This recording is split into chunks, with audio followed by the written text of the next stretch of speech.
This is a masterclass detailing video on how to properly wash your car. So this is my 2011 BMW E92 M3 that I've named Project Luna. And Project Luna is a one of one in the world. And what makes it a one of one is the unique exterior and interior combination of Moonstone Metallic, which is an individual color, as well as the rust brown interior. So, who am I? My name is Alex Ray. I am a detailing enthusiast and former sole proprietor owner of Shine and Refine Detailing, a business that I started well over 15 years ago. Now, I hung up my detailing apron back in the year 2016 to focus on my insurance career. Now, having said that, I loved detailing when I was doing it, and I learned so much about detailing by making mistakes on my own car. Not this one, but my 2011 Audi A4 at the time. And I would do things like take it to the coin-op car wash, rub the brush of doom all over my car, and wonder, why am I getting these scratches and swirls? And then when I go to a car show, why is my car not as clean looking as some of these other beautiful examples? So I went to the drawing board and I had to learn. Talking about learning, I have spent well over 100 hours just researching detailing forum sites like Autopia, AutoGeek Online, reading through valued members' journal posts about detailing their client cars, buying detailing books from valued novelists like Mike Phillips from AutoGeek, reading all about Rennie Doyle. And for those of you that don't know Rennie Doyle, he is one of the top detailers in the world who has had the pleasure to detail the presidential plane that you might know, Air Force One. And then reading all about this and learning about these key figures, I then started building up my detailing arsenal of the best products. We're talking products from brands like VX, Metro, Swissvax, and more. So humble beginnings for sure, because when I started this business over 15 years ago, I was making mistakes on my own car first. And by making mistakes through trial and error, I'm learning, right? What to do, what not to do. And so when I started getting very comfortable and good, I started expanding to my friends and family's vehicles, making sure that they were very satisfied with the overall experience. And then from that, I wanted to scale up further. So I started knocking on doors, getting rejected 90% of the time. And that 10% of the time that I did get the client, I wowed their expectations, which is what you want when you're detailing, right? You want the car to look better than when they got it from the day they picked it up, right? So yes, I started working on cars that were very basic, like your Toyota Corollas, but I eventually built up my reputation by winning awards for cleanest car for myself, helping others win cleanest cars for themselves, and then eventually scaling my business to the rarest of rare vehicles like the Ferrari 458 Speciale, which is my favorite car I've detailed to this date. Now, for your entertainment purposes, my car is filthy, and it never is filthy, okay? I have put it through over 1,000 kilometers of road use without washing it. It has seen several rainy days and a whole bunch of brake dust. Now, full disclosure, this car is fully polished, so there's no swirls. It is fully PPF'd, meaning paint protection film is applied throughout the car. And finally, it is ceramic coated on top of all that to always be looking great. I want to share this love and passion that I have for detailing with you all. So before we actually start washing the car, I'm going to take you with me to the classroom where I am going to teach you the most important detailing concepts and principles that I've learned over the years. That way you are always safely washing the car as best as possible to ensure it's always looking great. So let's go. Welcome to the classroom. Behind me, we have the do's and the don'ts of detailing. I've made it easy for you to follow along because we have 4 categories to talk about. We're going to start with safety. We'll talk about the environment, the reality, and then finally the tools. So let's talk about safety. So the first thing I always recommend is clothing. It's always best practice to wear very soft clothing that's not going to scratch the paint. So that's why I'm dressed the way I'm dressed. Secondly, we wear protective eyewear. You might encounter a time when you're cleaning your wheels and you're using a brush and dirt and solution is splashing in your face. It could happen. So we wear protective eyewear to protect our eyes. And some of the coolest protective eyewear I've seen actually has built-in lights for those hard to see, poorly lit areas when you're cleaning. Third is gloves. You're going to be cleaning with chemicals, so we got to protect our skin. I recommend wearing nitrile gloves. And finally, equipment. You are going to be getting into very weird positions sometimes, especially when you're cleaning your wheels. It's very beneficial to have a padded mat, so that way your knees are very comfortable. And also, if you're polishing a car ever, you might also want to have a detailing stool, especially a detailing stool that can rotate and move around. And now, let's talk about the don'ts. It's best to avoid having sharp or hard objects on you.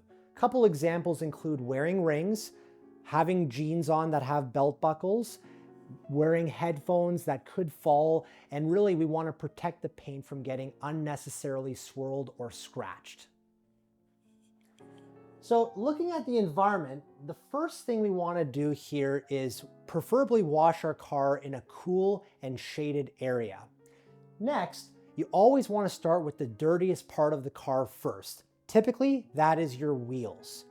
Once the wheels are clean, then we move on to washing the body panels of the car. Washing the car from top to bottom is always suggested because the upper panels tend to be less dirty, while the lower panels being lower to the ground are often the more dirtier sections. And now moving on to the don'ts. Really, the main don't is you don't want to wash your vehicle in direct sunlight. The sun can bake the product onto the paint, causing streaking and unnecessary additional work for you. And if you have to wash the car in direct sunlight on a hot day, I always recommend that you again go panel to panel and always keep the paint wet by rinsing it. Now, moving on, washing a car is all about risk management. The reality is that anytime something touches the paint, it has the ability to induce a swirl, cause light marring, or worse, a scratch. And the best detailers, we understand this. That is why we do whatever we can to mitigate and minimize the amount of swirls that we instill, because swirls will happen. So this brings me on to my final point, the tools.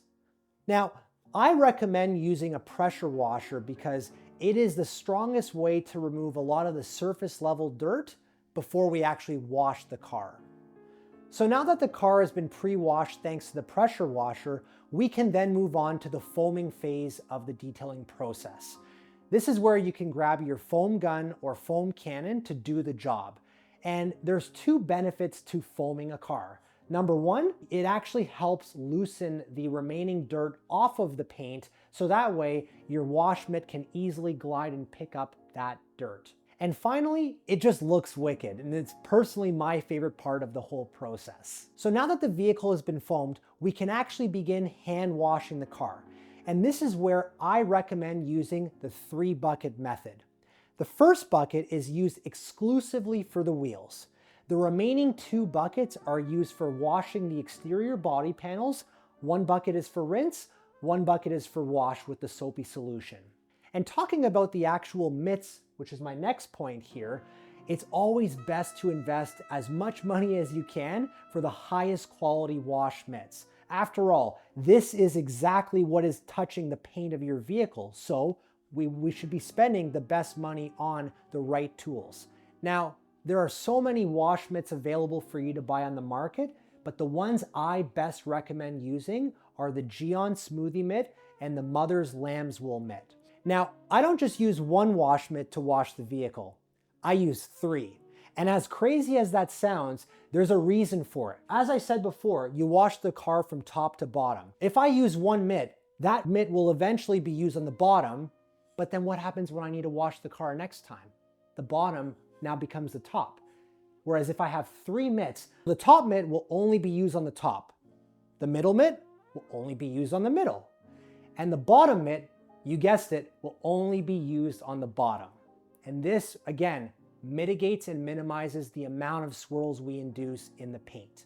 So now that the vehicle has been hand washed, it's time to dry it. I always recommend using an air dryer because the conventional method of using a towel doesn't always do the best job. There are areas of the vehicle that cannot be seen that may have water sitting behind it. And so when you drive off, you wonder why water runs down. I just dried it, right? And so that's why if you use an air dryer, it's powerful enough to push water out of those tight crevices so that way the car is 100% dry. Now the main don't in this tool section here is if you drop it, don't use it. Instead, grab a fresh one. So that could be a towel, that could be a wash mitt.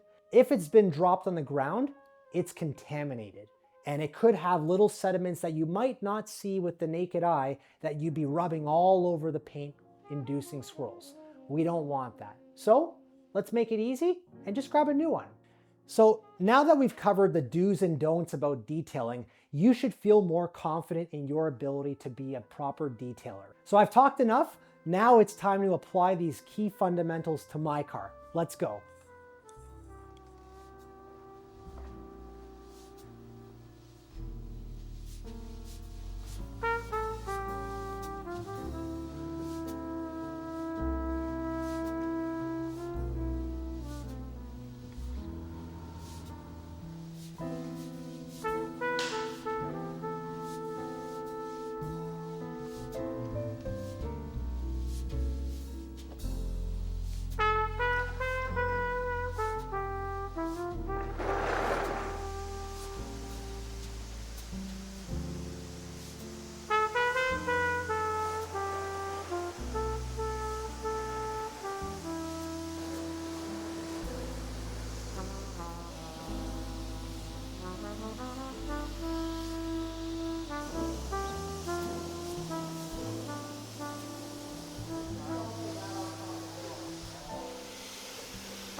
doing things we used to do. There's a girl and she's almost you. All the things that you promised with your eyes, I see in hers too. Now her eyes are red from crying. Almost blue.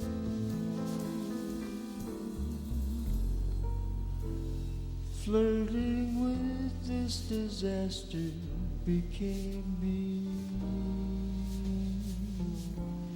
It named me as a fool to be. Almost blue. Almost touching it will almost do. There's a part of me that's always true. Always. All the things that you promised with your eyes, I see in hers too. Now your eyes are red from crying. Almost you. Almost me. Almost